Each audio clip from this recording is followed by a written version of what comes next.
ছেলে মেয়ের বয়স 7 বছর হলে তাকে সালাত আদায় করতে বলো। আব্বু সালাত আদায় করো। 8 বছর। আম্মু সালাত আদায় করো। 9 বছর। আব্বু সালাত আদায় করো। 10 বছর। আম্মু সালাত আদায় করেছো?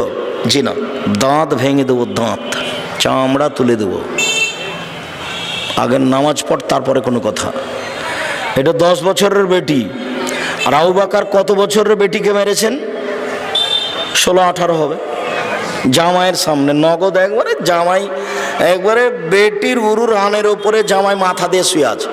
আপনি ওই দৃশ্য দেখলে আপনি ওইভাবে দেখবেনই না, আপনি এইভাবে চলে যাবেন। আপনি যদি দেখেন যে ঘরে আপনার জামাই, আপনার বেটি উরু রানের উপরে মাথা দিয়ে ঘুমিয়ে আছে আপনার জামাই, এটা যদি দেখেন তো বাঙালিদের স্বভাব ওইদিকে তাকানো তো দূরের কথা, খালি চোখ পড়লো